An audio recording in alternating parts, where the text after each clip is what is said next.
Hi. So, how do we define the term value in finance?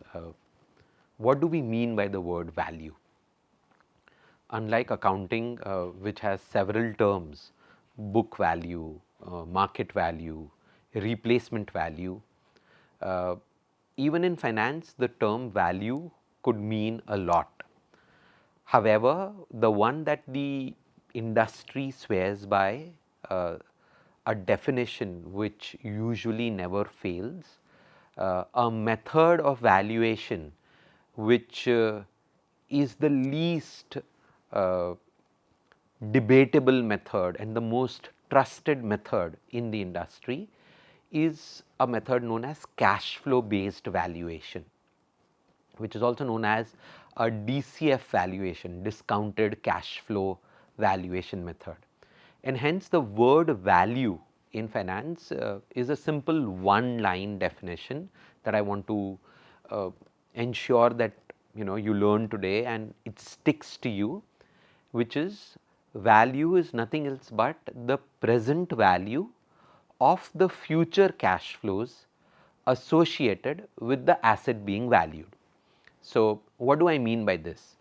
Uh, Pick up any asset that you are valuing, whether it's a financial asset or it's a hardcore physical asset. A financial asset could be a bond, a debenture, or it could be an equity share, it could be a derivative product. A hard asset could be a piece of machinery, a car, a residential or a commercial house property. Uh, I hope the examples are clear. Now, whether it's a financial asset or a hard asset, what should you do? You should look at the future cash flows. How do you look at the future cash flows? By estimating them, right? At times you don't need to estimate because the product actually lays down the future cash flows.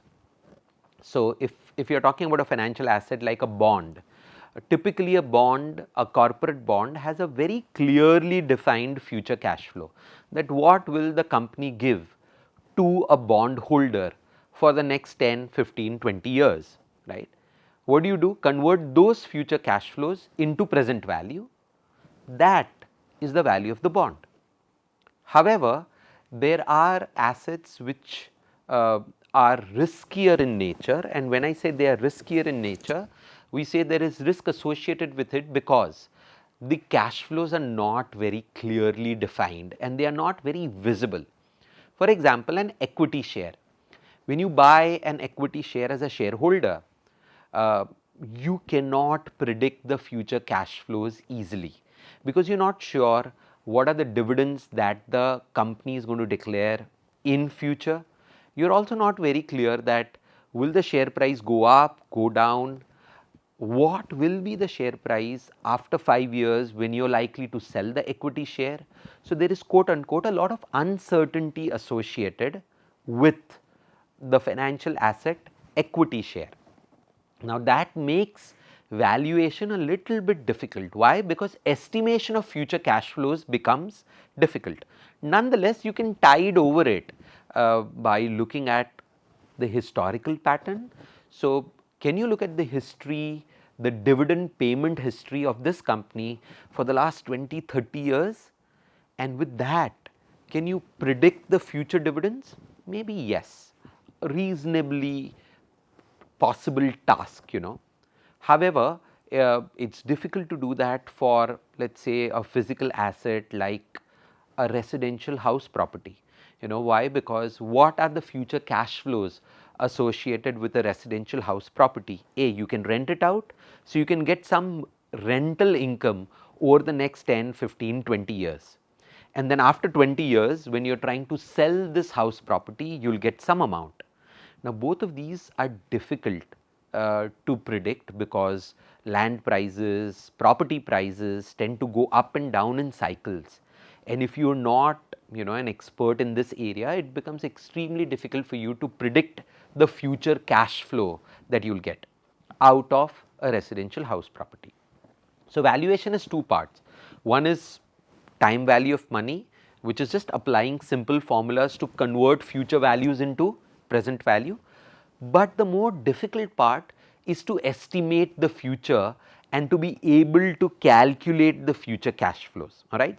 So, once you have the future cash flows, it is pretty simple, you are just applying time value of money principles to convert a future value into a present value.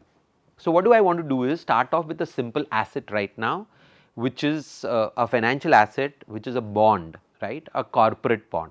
So, let me give you those details, because as I previously mentioned, corporate bonds, the cash flows are very clear. Let us assume that the bond is a 10-year bond, all right, with a face value of rupees 1000, all right. So, the face value of the bond is 1000 and it is a 10-year bond. So, the company is likely to pay dividend, the company is likely to pay interest for a period of 10 years and it will redeem the bond at the end of the 10th year. So, let me now write the rate of interest, which is technically known as the coupon rate, all right. So, the coupon rate of the bond, let us say, is 8% per annum, right. So, on 1000 rupees at the rate of 8%, this company is going to pay an interest of 8%, which is 80 rupees for the next 10 years, right. Now, let me repeat the formula and then we convert the, let me repeat the concept and then we convert the concept into a formula. I said the definition of the word value in finance is present value of the future cash flows associated with the asset that you are valuing. So, the asset that we are valuing is a bond and the future looks like this from year 1 to year 10, all right. We are going to get interest of 80 rupees every year up to the 10th year. So, clearly 80 rupees is an annuity, all right. Plus there must be something in terms of the principal amount coming back to the bond holder at the end of the 10th year. Let me say that the redemption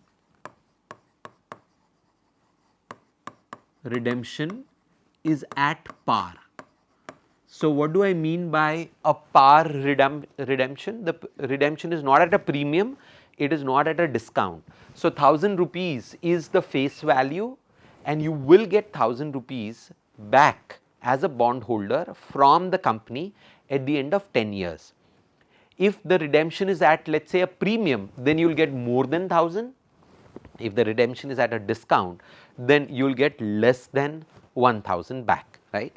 Since this is at par, I am saying the redemption amount that you get is nothing in the initial years, but in the 10th year you will get your 1000 rupees back. Now, this is a single cash flow that you get in future at the end of what? The 10th year, right. So, it is a single cash flow. What do I need to do in order to find out the value of the bond? I need to convert this 80 rupees, which is an annuity, into present value, and I need to convert this 1000, which is a single cash flow, again into a present value. So, here is the formula for valuing a bond. I will say value is equal to interest multiplied by PVIFA. Why did I use PVIFA? Because the interest is an annuity and I want the present value of an annuity. Apart from 80 rupees as a cash flow, what else am I getting? 1000 rupees, which is my redemption value and it is a single cash flow.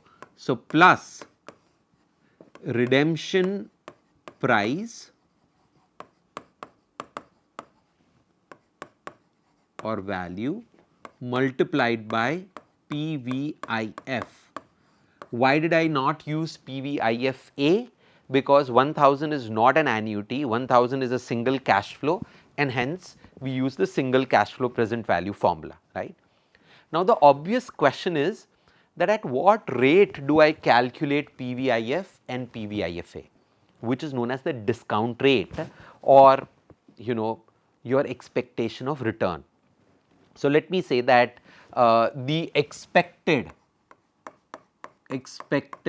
rate of return from this bond is, let us say, 10% per annum, all right. Now, what determines my expected rate of return as an investor? A lot of things: inflation, opportunity cost, what is happening to stock markets, what is likely to be the return from similar bonds over a period of time, lot of factors. But let us consider this as a given rate right now. So, my PVIFA will be at 10% for 10 years, and my PVIF will also be at 10% for the 10th year. So, now that I have the discount rate, let us plug in the values. I am saying interest of 80 rupees multiplied by 1 minus 1 upon 1.10, which is 10% the rate of interest, raised to 10, which is 10 years, divided by R 0.10, all right. And my redemption value is 1000 into PVIF is 1 upon 1 plus R raised to n. So, that is 1.10 raised to 10, all right. So, let us calculate as usual the PVIFA and the PVIF to be able to do this. 1 divided by 1.10. So, my PVIF is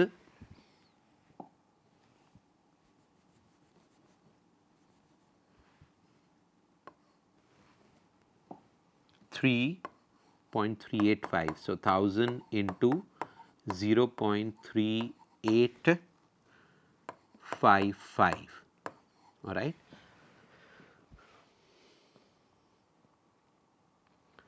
And PVIFA comes to 80 multiplied by 6.144. We are going to be adding these two.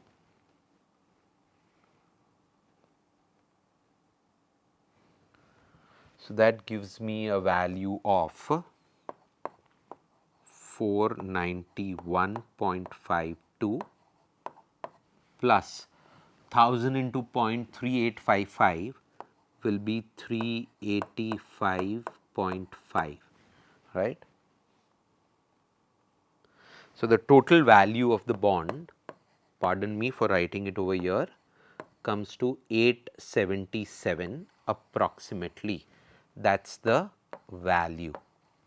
So, the bond has a face value of 1000, pays a coupon of 8%, my expectation of return is 10%, and hence I am going to value it at 877. Now, let us not make this mechanical as applying a formula and using one.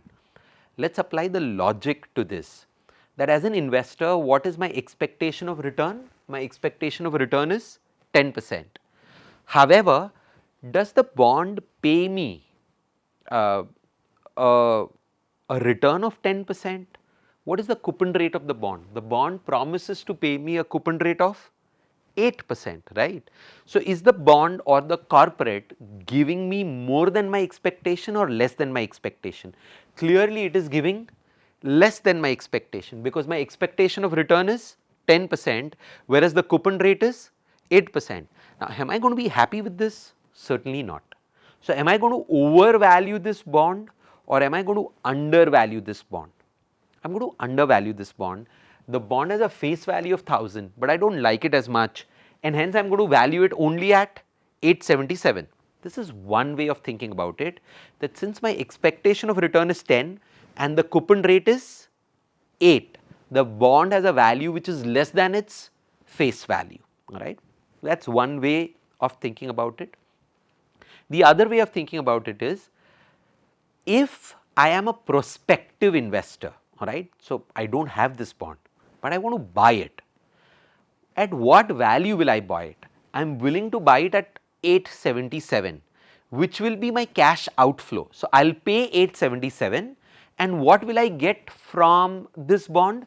I'll get 80, 80, 80 across 10 years and 1000 rupees at the end of the 10th year, which will fetch me therefore a return of 10%.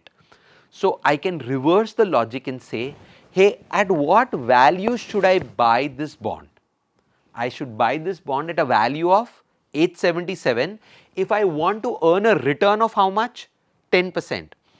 If I am going to put in an investment of 877 and get 80 and 1000, then the return that I will earn will be 10%.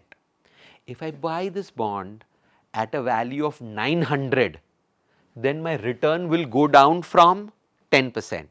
Conversely, if I buy this bond at a market value of, let us say, only 800, which is even lower than 877, if I am going to invest only 800 and get the same cash flow 80, 80, 80 and 1000, then my return will be more than 10%, right. So, that is how investors quickly adjust the value of the bond depending upon the return that they want to earn. I am leaving you with a quick question, and we have done this and repeated this thought process a lot of times under the topic of risk and return, right.